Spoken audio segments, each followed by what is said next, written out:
Good morning.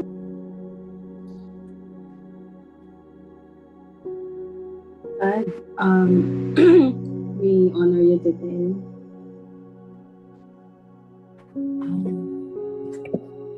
We worship you today.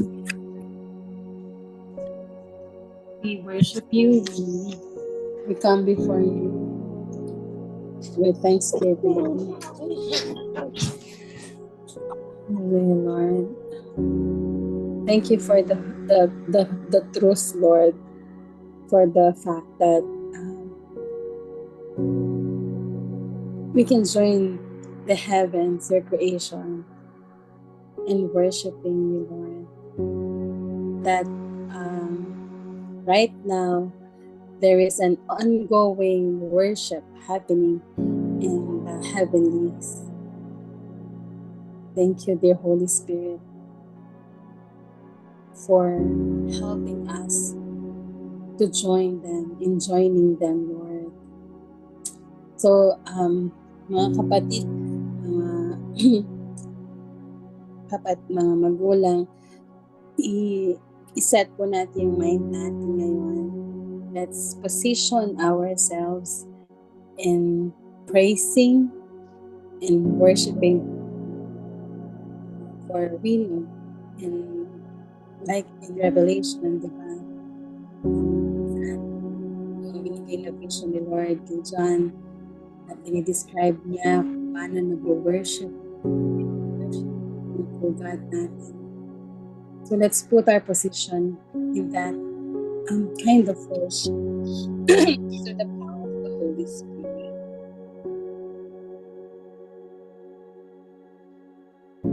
Saan man po kayo ngayon, position nyo, saan man kayo naroon, nasa bed pa or nakaupo, preparing, or yung iba nasa work. Let us all together in unison, kahit hindi na po tayo mag-unmute, give our praises, give our worship, give our thanksgiving as we join the heavens in worshiping. So I'm encouraging you to give to worship, to adore our God. Hallelujah, Lord. Thank you. Thank you, Lord. Thank you. We honor you. We worship you. Napakadakila mo, Lord. Sa buhay namin. Sa lahat ng panahon, sa lahat ng oras.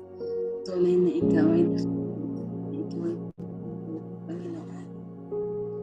Maraming salamat. Thank you, Lord. Thank you, God.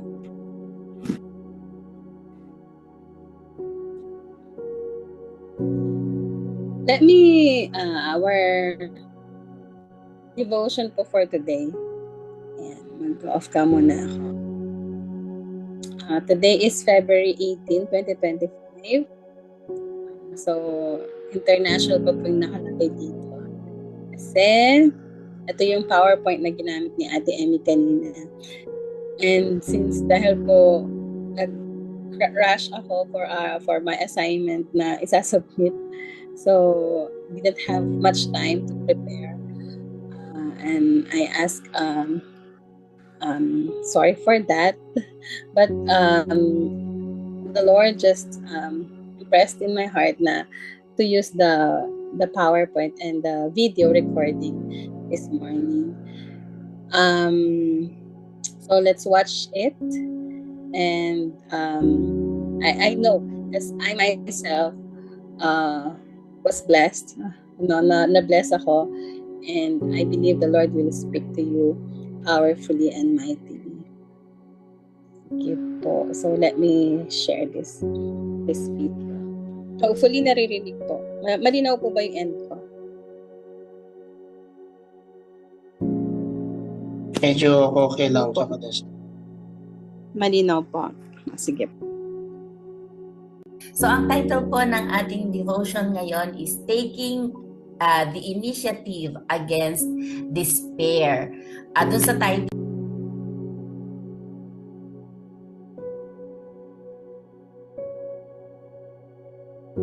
So ang title po ng ating devotion ngayon is Taking the Initiative Against Despair. Doon sa title po, sino kaya yung nag-take ng initiative against despair? Malalaman po natin yan sa pagpapatuloy ng ating devotion. Yan. Ang title, ang ating pong ang ating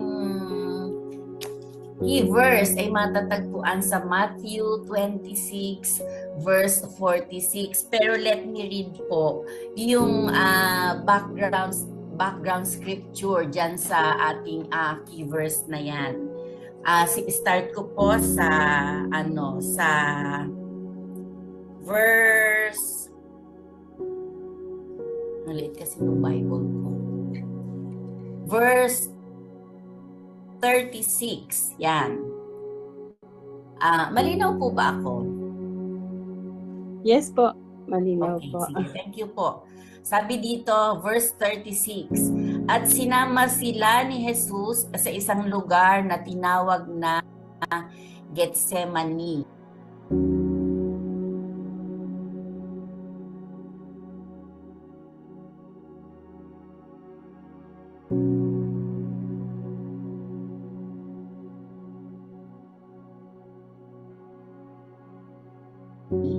Sinabi niya sa kanyang mga alagad, dito muna kayo, mananalangin ako sa dako roon.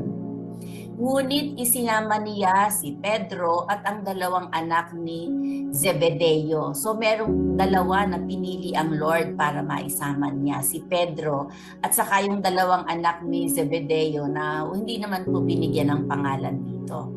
At nagsimulang mabagabag at maghirap ang kanyang kalooban. Sinabi niya sa kanila, ang puso ko'y tigib ng hapis, na halos ikamatay ko. Maghintay kayo rito at makipagpuyat sa akin. Pagkalayo niyang ng kaunti, nagpatira pa siya at nanalangin. Ama ko, kung maaari, ilayo mo sa akin ang saro ng paghihirap na ito. Gayunman, huwag ang kalooban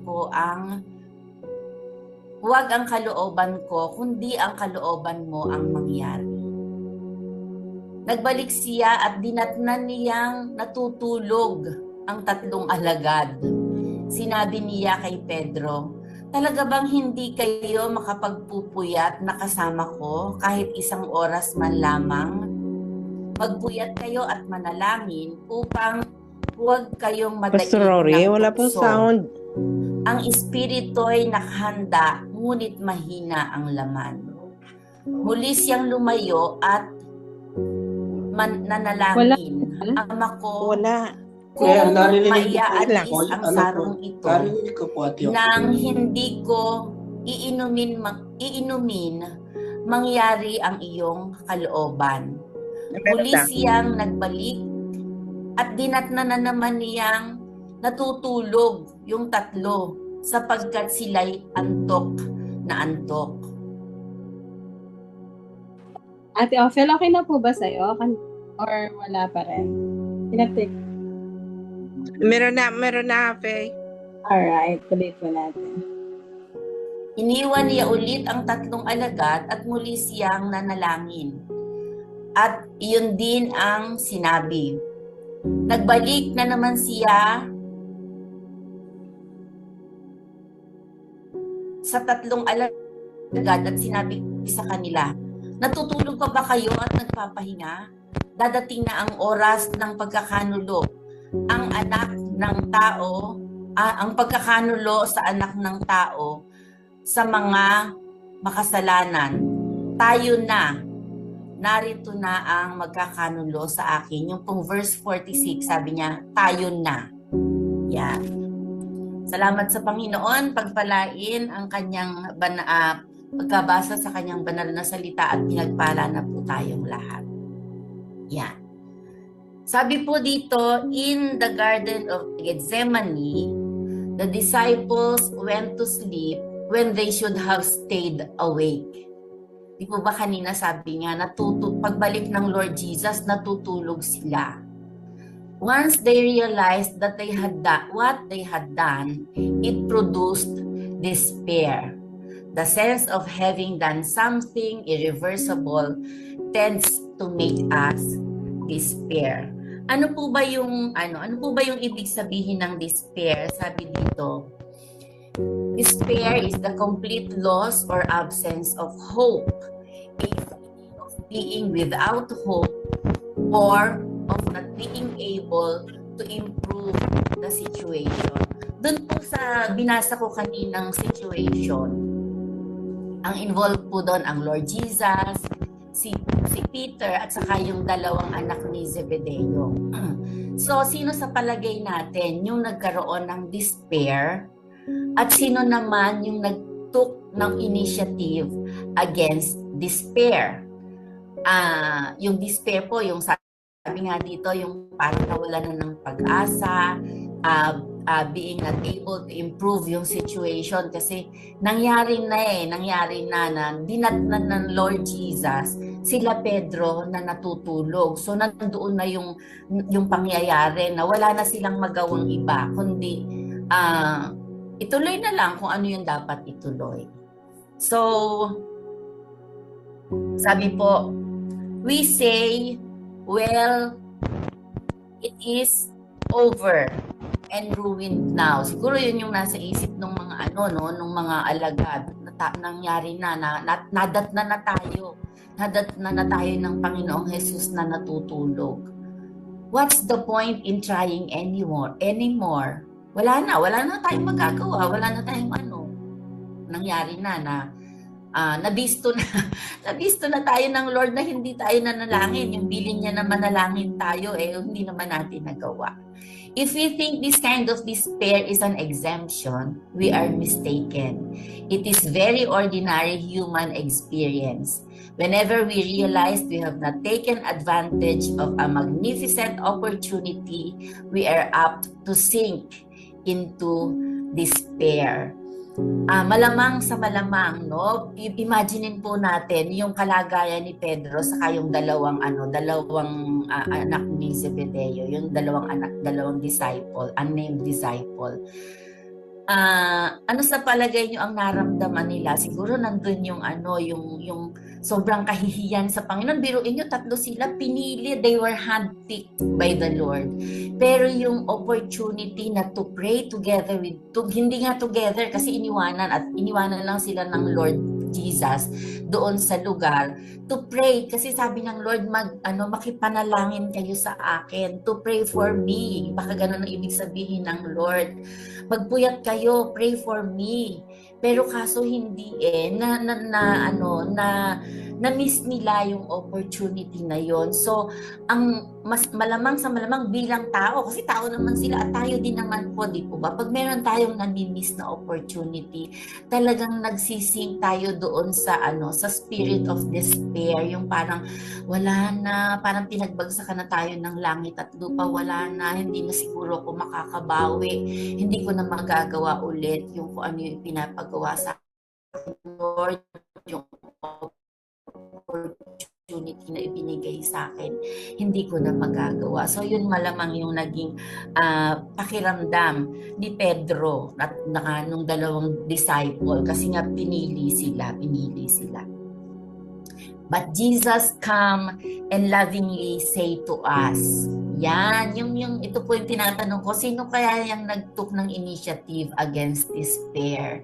Sabi dito, sleep on now. That opportunity is lost forever and you can change that. Sobrang nakakaano lang sa puso na kahit pala meron tayong nagawa na sa tingin natin hindi naging katanggap-tanggap sa Lord, pero He always come and lovingly say to us, sleep on now, rise up, parang gano'n po. Sobrang yung pagmamahal ng Lord, kaya nga po yung napili kong song God so loved, wala nang maiko-compare dun sa pagmamahal na yun ng Panginoon, sa ibinigay niya na pagmamahal na incomparable. In other words po, let us fast asleep.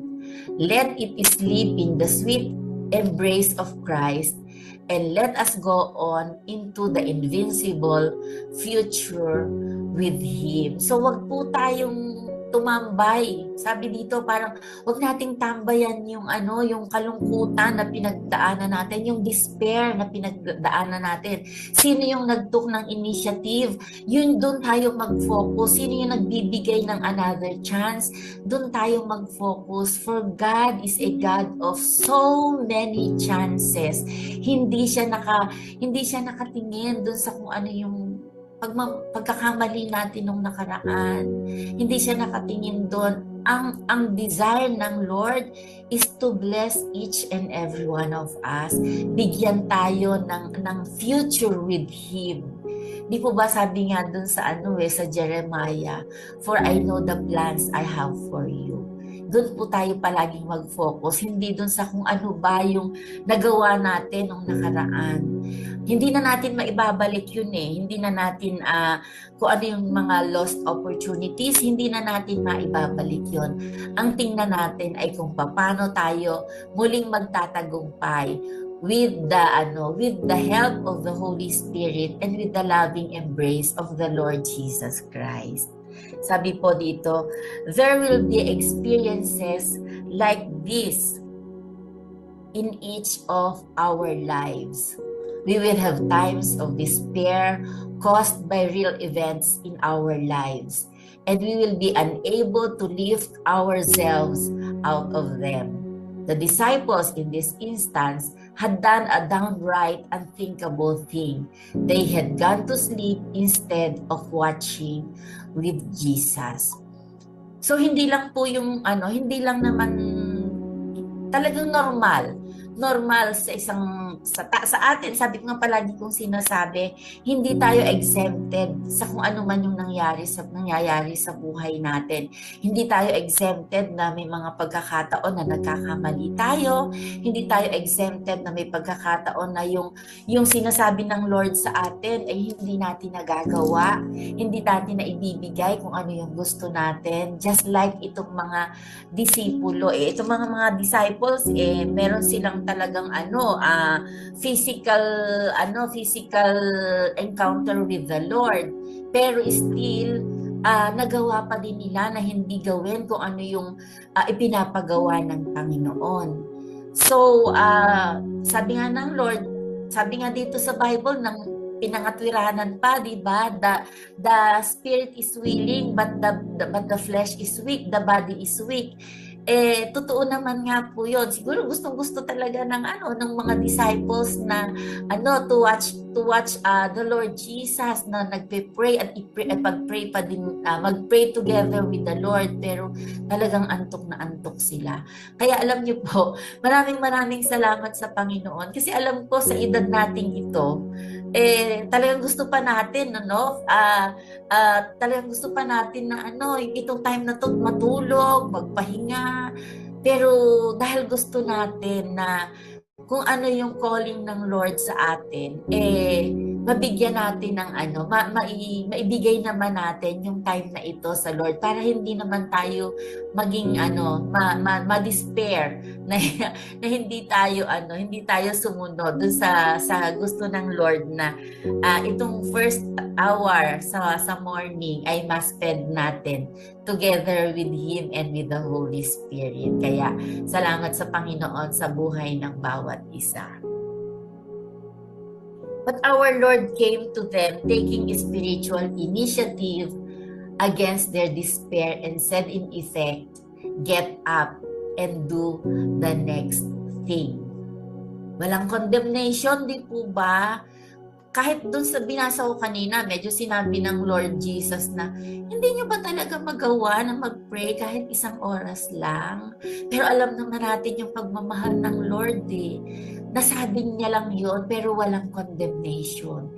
Kaya ito, sabi niya, ay hindi naman ito yung verbatim na sinabi ng Lord, pero makikita natin na ito yung laman ng niya, lahat laman ng heart niya para dun sa mga disciple at para na din sa atin. Get up and do the next thing. If we are inspired by God, what is the next thing? Ano daw po yung susunod na bagay na gustong ipagawa sa atin ng Panginoon? Is it to trust Him absolutely and to pray on the basis of His redemption? Yung pong next thing na yon, ano ba yung gustong ipagawa ng Lord? Yun ba ay yung magtiwala tayo sa Kanya? Na pag dumating na naman yung time na merong gustong ipagawa sa atin ng Lord, nawa, by His grace and by His mercy, ay magawa na natin. Para hindi tayo mag-sink dun sa spirit of despair. Sabi nga po dito, never let the sense of past failure defeat your next step. Huwag yun yung mag-define dun sa kung ano yung plano ng Lord sa buhay natin. Yung next step natin, go on and be with what the Lord is calling us to do. Kung ano yung gusto ng Panginoon na gawin natin. Sabi po dito, nandito na po tayo sa wisdom from Oswald.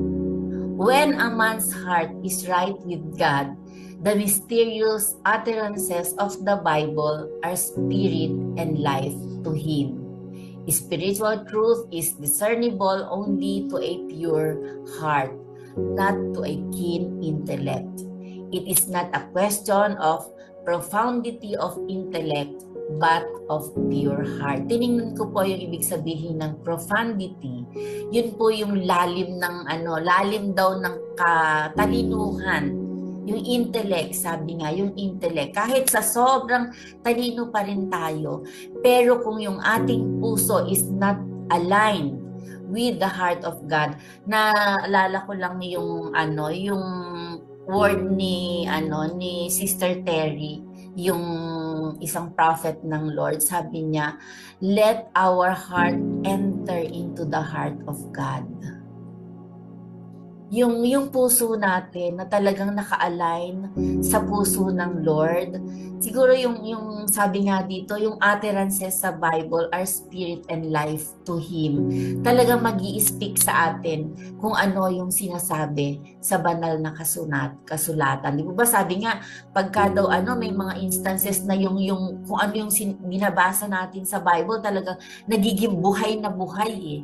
Nagiging buhay na buhay kasi kung yung puso natin naka-align talaga sa puso ng Panginoon. Nakapasok yung puso natin sa puso ng Panginoon. At hindi yung katalinuhan lang natin. Yung mental interpretation natin sa Bible, hindi daw po yun dapat yung ginagawa natin pag tayo ay nagbabasa ng kanyang banal na salita. Let the Holy Spirit speak to our hearts pag tayo ay nagbabasa ng kanyang banal na salita. Kaya nagiging talagang buhay na buhay sa buhay natin. So, yan lang po ang ating devotion ngayon. Thank you for letting me share. At yung pong ating yung ating maging sharing time is yung dumating na po ba sa ating buhay yung naramdaman natin na meron tayong nagawa na sa tingin natin ay hindi katanggap-tanggap sa Lord, pero still naramdaman natin yung pagmamahal ng Lord, naramdaman natin yung pag-take niya, siya mismo, siya pa yung gumawa ng initiative para mawala tayo dun sa spirit of despair na talagang sinasabi niya mismo sa atin kung tayo nakaramdam ng ganong pagkakataon, na-experience po ba natin na sinabi ng Lord sa atin na get up and do the next thing, yung pagtitiwala natin sa Panginoon. So kung meron po na gustong mag-share, ipinapas ko na po sa inyo ang laptop at ang microphone. So, praise God sa ating devotion that was led by Tita Emmy. And let's continue to be in time of worshiping the Lord, even if we share. So, meron po ba na gustong mag-share dun sa message natin today that may somehow na-experience yung you're in despair, natin, napaka-worst na ng ginawa natin, wala na tayong pag-asa, but yung hand ni Lord is very patient on us, yung heart niya very big para sa atin. Ba gusto mag-share?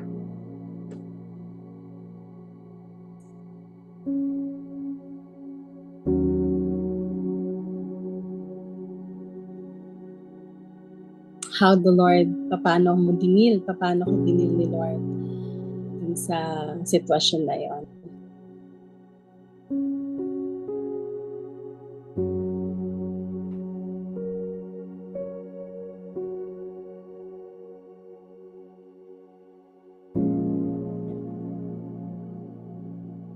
Wala po. Silent lahat sila, listening. Sige po. Taking the initiative against despair. Still have time pa? Alright. Ako sige po, kung wala po talaga mag-share. Walang I'm asking the Lord, sabi ko, Lord, ano ba tong alin ba dito yung gusto mong i-share ko? Kasi parang madalas noon talagang yung nakakagawa ko ng mga nakaka-break talaga ng heart ni Lord. Even when na ako, worker, nasa church, even laking simbahan, ganyan. Pero I made yung si God, si Lord, si Holy Spirit na napapalungkot ko siya. Ganyan. But since it's February pa, Valentine's Day, ito yung sinabi ni Lord sa akin na i-share ko. Dahil nga love day, no? So, share ko yung namin, love life. Okay? Yung story namin ni Brother Roman. So, yun. So, I asked the Lord, nung 24 na ako, sabi ko, Lord, parang tumatanda na ako, kailangan ko na ng parang hindi pa ako nagkaka-boyfriend since then. Ever since, parang ganon. So, sabi ko, Lord, parang feeling ko time na para magkaroon na ako ng makakasama. Ganon, or boyfriend, ganyan. So, and maybe nandun ako sa season sa church na talagang yung kasama ko kasing worker noon, talagang sinisiraan niya kami. Kasi kaming dalawa nung pastor. Parang dalawa kaming Jaconesa, tapos kaming isang pastor. Kaming dalawa nung pastor na kasama ko. Parang sinisiraan niya talaga kaming lahat. Ganon. So, parang feeling, tapos nagpunta ng Amerika yung kasama ko pastor. So, feeling ko na naiwanan talaga ako. And naghanap ako ng ibang way, parang companion, instead of searching and just asking the Lord to help me, gano'n. So, naghanap ako ng kampe. So, hinanap ko siya through yung opposite relationship, yung boyfriend-girlfriend, ganyan. And then, I prayed for it. Pinag-pray ko naman. And talagang and very timely yung pagdating ni Brother Romel. Si Romel kasi nandun siya sa home church, kung saan ako nag-destino noon. So, doon siya, miyembro siya. Sila yung mga matagal ding nawala sa church na mga banda, ng mga kabataan noon. So, dahil namatay din yung music ministry doon. So, pinatawag namin sila. And then, yun. So, sila yun. Then, nagkaroon kami ng acquaintance. And then, parang na-develop and all. And I'm praying. Pinag-pray ko talaga kung siya na ba. Ganun. So, siya naman yung answer naman ni Lord talaga. Pero, ito yung yung naging, yun, parang in despair ako, gano'n. So, since, parang kahit worker na ako, na-fall pa rin ako into temptation. So, we had our premarital sex before we got married, parang gano'n. And, di ba, nakakaano naman talaga yun? Heartbreaking talaga kay Lord yun. Even sa family ko. And even I myself, talagang I was in despair. Siguro, mga years yung binilang ko bago ako naka-move on, naka-get out. Alam ko pinatawad na ako ng Panginoon dun sa pagkakasala kong yon. Pero yung sarili ko, hindi ko mapatawad. So, I've been in despair talaga. Hinahanap ko kahit saan-saan yung peace, ganon. Pero, yung relationship ko sa family ko, parang lumalayo ako. Kasi alam ko may kasalanan ako. Yung parang ganon, yung hindi ko ma-deal. Hindi ko masabi sa kanila.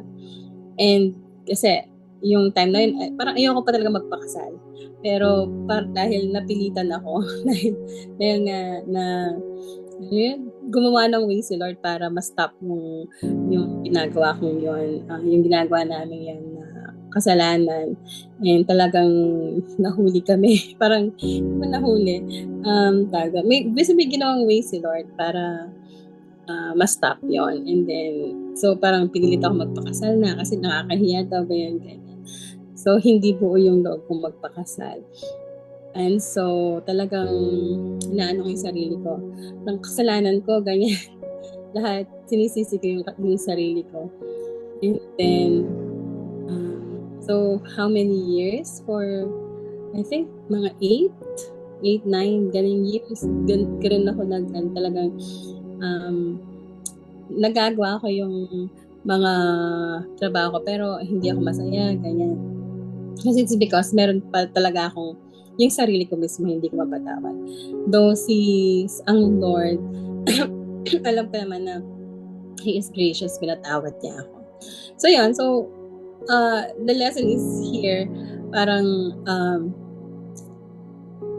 kung dumarating tayo sa panahon na nagkakasala tayo, nasasaktan natin yung damdamin ng Panginoon. He is very gracious. And what happened to me nung talagang napatawad ko yung sarili ko, naging malaya ako. And then nag-start akong mag-dig talagang yung relationship ko sa Panginoon. Then He turned everything, parang binawi niya yung mga dapat na na-receive ko noon pa man na mga blessings, na mga mga masasayang alaala, may memories, mga masayang kaganapan sa buhay ko. Pero I kept myself down ko yung sarili ko. Pero binawi lahat ni Lord na talagang binuhos niya yung mga pagpapala na right now talagang natatanggap namin as a family. Ganyan. So, when nandun tayo sa despair situation, rise up, sabi nga, rise up.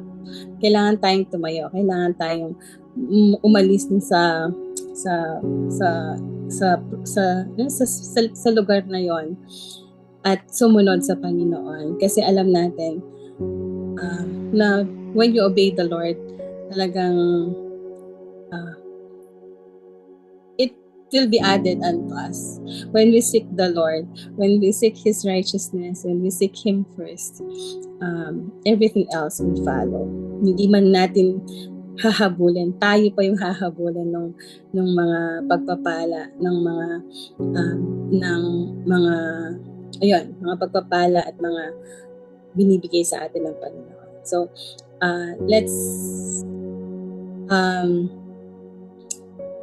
get up, tumayo tayo, and let's follow the Lord, let's obey the Lord para maranasan natin yung buhay na ganap, yung buhay na kasiyasiya na pinagkaloob na sa atin ng Panginoon through Jesus Christ nung dumating siya dito, yung finished work of Christ on the cross.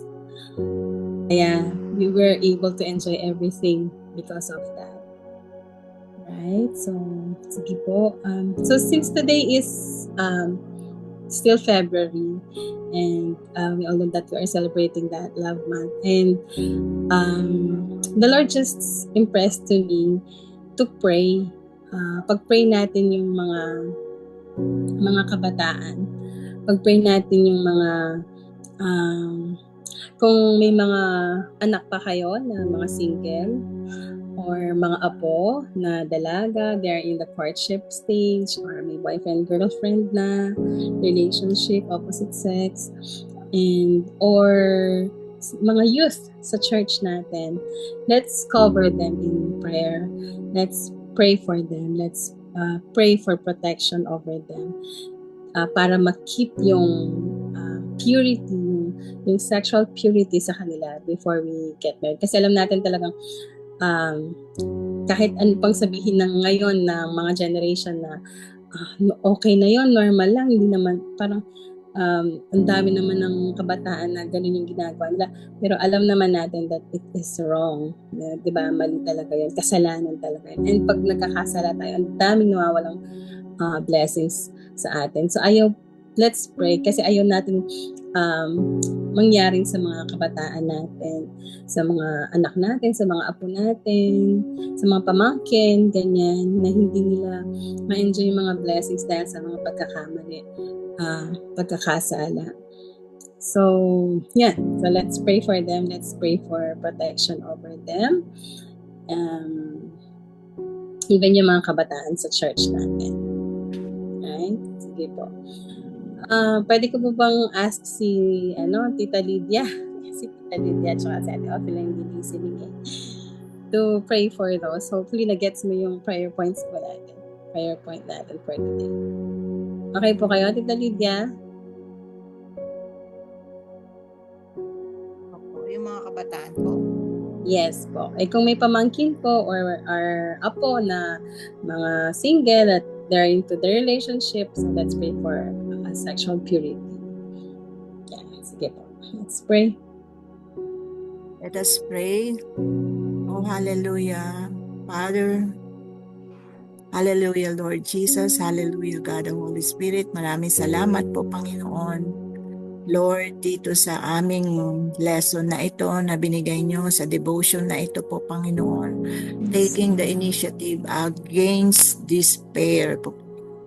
Lord, marami sa aming lalo na sa mga kabataan, nag-uumpisa pa lang po, Panginoon, Lord, yung sa mga adolescents, Lord, sa mga teenager, even, Lord God, yung mga nasa elementary po, Panginoon, Lord, nakakaranas sila sa mga ganitong Lord sa kanilang buhay na hindi pa nila kaya po, Panginoon, Lord, lalo na po doon sa mga first time na nakakaranas ng despair, Lord, nakakaranas ng Lord, ng depression, ng anxiety po, Panginoon, lalo na po yung Lord God sa kanilang sarili po, Panginoon, Lord, nagkakaroon din sila ng self-pity, Lord God, at nagkakaroon din po sila ng kaisipan na paano na ako, pinabayaan na ako ng aking mga magulang dahil po, Panginoon, na wala na po silang time sa aming mga magkakapatid po, Panginoon.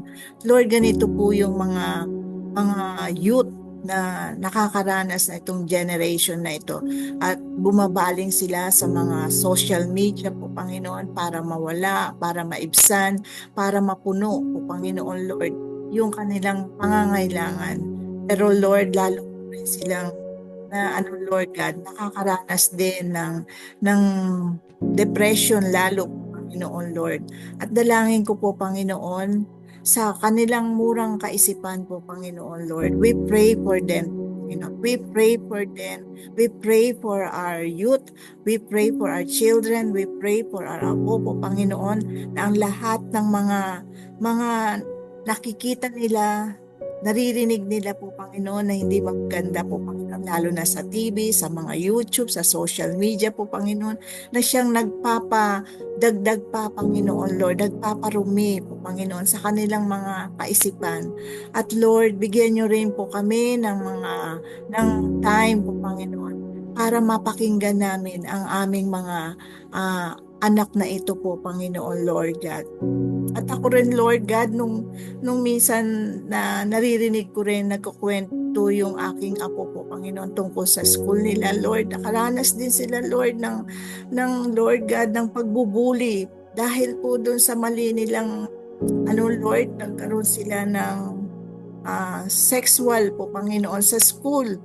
At during that time po, Panginoon, Lord God, tinitignan ko, Lord, kung ano yung feeling ng aking apo po, Panginoon. Lord, kung ang lahat ng mga magulang ay may mga time na ganito, Lord, i-voice out, i-open nila, Lord God, yung communication po, Panginoon. Kasi, Lord, nawawalan ng panahon po, Panginoon, ang bawat isa, Lord God, dahil sa sobrang busy, dahil sa sobrang trabaho din po, Panginoon, sa sobrang kanya-kanya sila ng trabaho, tapos pag-uwi po, Panginoon, mga gadget na ang hawak ng TV po, Panginoon, nawala na po yung communication, wala na po yung pakikipag-usap sa inyo po, Panginoon, Lord. And Lord, we ask forgiveness for this, Lord God, dahil kaming mga magulang, may pagkukulang din po, Panginoon, Lord God.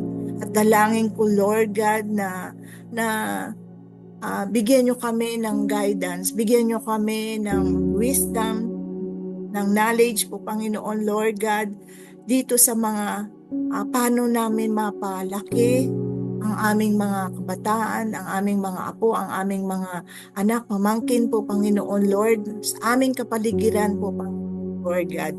At dalangin po, Panginoon, Lord, itong communication ay ma-open, Lord God, at nakasama kayo po, Panginoon, Lord God. At dalangin ko, Lord, we pray, Lord, na kayo po ang siyang mangusap, kayo po ang mag-stand, kayo po ang mag-raise, kayo po ang Lord, magbangon sa aming mga kabataan na ito po, Panginoon.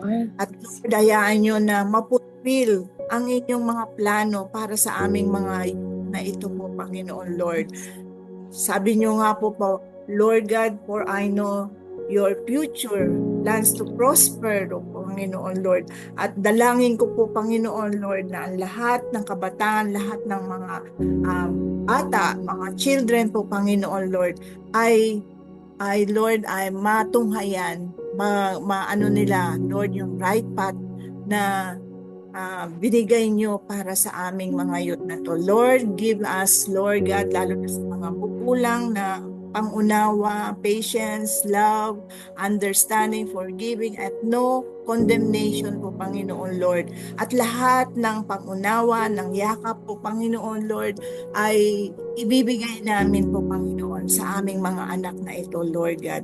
Maraming salamat po, Panginoon, at Lord, lahat ng mga pain na naranasan nila po, Panginoon, yung pagbubuli, lahat ng ito po, Panginoon, Lord, ay alam po namin, sabi nyo nga po, Panginoon, ay dadaanan lang namin, at ganun din ang aming mga kabataan. Dadaanan lang nila itong stage na to, yung pagbubuli na to, lahat ng mga trauma, lahat ng ano po, Panginoon, ay dadaanan na lang ito, at makakatayo sila, Lord God. At dalangin ko, Lord God, ang fulfillment ng inyong mga sa aming mga anak po, Panginoon, ang mangyari po, Panginoon, Lord. In Jesus' name, we pray. Amen and amen. Amen and amen. Amen. Thank you, Lord. Thank you, Tita Lydia. Let's now continue our prayer blast.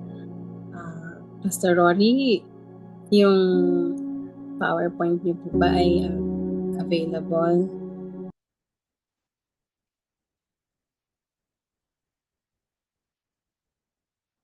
Para yung sa inyo na lang po para updated. Ayan. Then I will lead the prayer blast. So today is Tuesday. We'll be praying for the mountain of influence na ano yan, Pastor Rory, government, right? So, yan. So, let's pray for Israel, no? Then, yung mga governments, lahat ng government na alam natin na ang Panginoon ang nagtatag. And yan, so yung mga nakalist po dito, kasama po natin ng Amerika. Yan, alam natin na very bold yung leadership nila ngayon. And maraming natutuwa, marami ding hindi natutuwa, but let's pray that si Lord lang yung i-please nila. Right? And ng US para mabalik yung dating glory nila. Alam naman natin that's because they trust in the Lord. Yung sa nila, yung sa pera nila, dollars, we trust in God, di ba? In God we trust, yung nakalagay doon. Pero hindi na nila na sa pamuhay. So ngayon, yung leadership nila, si President Trump, talagang binabalik niya yon. But syempre, maraming natutuwa, maraming hindi natutuwa. But let's pray for him na bigyan siya ng katalinuhan ni Lord Boldness. At siya rin mismo, maranasan niya pa yung pangunguna ng Panginoon sa kanya. Let's pray for the Philippines. Let's pray for mga bansa kung nasaan po kayo ngayon. Sa Spain, sa UK. Yan, let's pray for our bansa kung saan tayo nilagay ni Lord. Sige po, for 1 minute, let's pray together. You're able to mute yourself. Thank you, Lord. And we honor you. We recognize your power, Lord, your authority over this government, Lord. Over this government, Lord, these nations, Lord. We declare, Lord, mga Israelis, Lord, maraming masaya, choose, Lord, maggamitin mo para mas marami pang Israeli, Lord. Elections coming. Kailangan sa iyo mag-protection. We pray protection for the presidents, Lord, na sa ibang bansa, Lord, na kayo, Panginoon, yung makilala nila, makita nila at ma-recognize sila, Lord God. Thank you so much for, Lord, for protecting our country, nations, Lord, na namabuli sa amin, like in China. And Lord, you are sending help, Lord, our destiny helpers. Talagang nandito na sila binibigay mo na sila. Thank you, Father. Good. This is our prayer in Jesus' name. Amen. Amen. Next, let's pray for the brothers and sisters who are needing help. Healing. Let's declare healing sa kanila. Nandito po yung listahan natin. So, let's continue to lift them up to the Lord. Sige, Pastor, yung timer po natin. For 1 minute, let's lift them up. Let's declare healing, wholeness, spirit, soul, and body. Lord, declare, Lord, healing upon them, Lord. Thank you for you are our healer. Thank you, Lord, for by your words, Lord, that healed. Ganun din yung binibigay. Hindi na physical, Lord, but spirit and soul. Itaas, Panginoon, tumaas na wala ng pag-aas. Ilang lahat, Lord, yung nakasulat sa listahan. Hindi man namin sila may isa-isa. Thank you, Lord God. Thank you, Lord, our healer. Thank you, Lord, sa mga pinagaling mo na. We pray for you. Thank you for the levels to move na pinagaling mo, Lord God. Amen. Pagagalingan mo pa, Lord. Thank you in advance. Thank you, Lord God. In Jesus' name we pray. Yung next item natin, Pastor. Meron pa po ba? So, yan. So, let's pray for the body of Christ, for the church workers, sa mga laiko, mga bawat hanggang sa pinakabata na mga miyembro ng bahagi ng katawan ni Kristo. Let's pray. for 1 minute po. And let's Kailangan pray. namin Lord, pagpatuloy. we thank you, Lord. And we honor you, Lord, sa mga buhay ng mga manggagawa ng sa iyong iglesia, Lord. Pastor, mga Chacanesa, mga deacons, Lord, even yung mga church leaders sa family, Lord, ginagamit mo, Lord, your grace,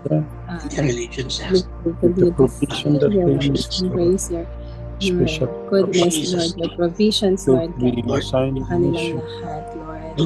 Protect them, And let's Lord. guide sila, Lord,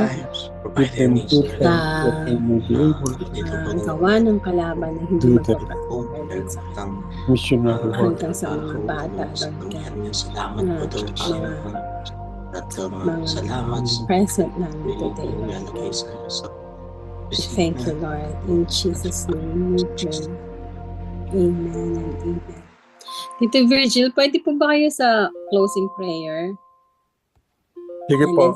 then si Pastor Rory po para sa ating Benediction. benediction. Thank you. Our most gracious Heavenly Father, we come before your throne of grace and mercy, Panginoon. Papasalamat kami sa araw na to na pinagtipon-tipon mo po kami upang aralin ng iyong salita sa pamamagitan ni Sister Phoebe. Thank you po sa buhay ni Sister Phoebe. Bless niyo po siya. Ganyan din po ang kanyang pamilya, Panginoon. Yes, Bigyan niyo Lord. po siya ng lakas at ng karunungan pa para maitaguyod ang iyong presensya sa aming mga buhay, O Panginoon. At ang iyong salita ay lumagana, Panginoon. Salamat, Panginoon, sa bawat isa sa amin na nandito ngayon sa platform na to, Panginoon. Puspusin mo po ang bawat isa sa amin. Ibigay mo po sa amin ang aming mga pangangailangan.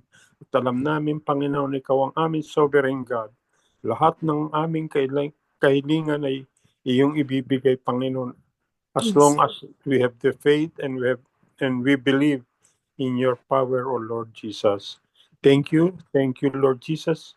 Itong Tuesday na to na pinagpala mo kami sa pag-aaral ng iyong salita. Pagpalain mo po ang aming mga kasama rito, sila Pastor Rory, lahat po kami, lahat dito. Ganyan din po ang wala sa amin ngayon na nasa bakasyon o kung nasaan man po sila. Basta lahat po kami ay lugod na nagpapasalamat sa iyong kabutihan sa aming buhay. Lahat ng po ito ay dinadalangin sa pangalan ni Jesucristo, ang aming tagapagligtas. Amen. Amen. Amen and amen. Tanggapin po natin ngayon ang pagpapala ng Diyos Ama, Anak, at Espiritu Santo. Ng pag-ibig niya ay walang hanggan. Ang pagsasama niya sa atin, pagkagabay niya sa atin, ay tunay na siya ay sumasa atin. At salamat sa kanyang banal na salita ng kanyang sinabi sa mga bilang kabanatang talatang 24 hanggang 26. That the Lord bless you and keep you. The Lord make his face shine upon you and be gracious to you. The Lord lift up his countenance upon you and give you peace. Always the shalom of God, the provision of God, the breakthroughs, and supernatural work of God will be flow in our life, to our family, to your workplaces, and to the community that we are belong. And that is the realm or the kingdom of God. Amen and amen. Amen. Amen. Thank you, everyone. Good morning, Auntie Rona. Thank you po. Okay, bago tayo po mag-iwalay, picture muna. 1, 2, and 3. Yeah. Ate Liza, sa Pilipinas ka na? Nakamute ka, Ate Lidia. Nakamute ka, Ate Liza. So, Nakamute announcement ka. po. Nakamute ka, hindi kita narinig. Sige. Thank you so much. Sa chat na lang kita. Bukas po si Ate Carol. Sige, And then sa Thursday, si Ate Kunis, Melissa. Friday, Pastor Edric, and Saturday, Brother Akim. And on Sunday po ay si Ate Ruth. So marami pong salamat mga kapatid, and God bless us. Thank you. God bless everyone.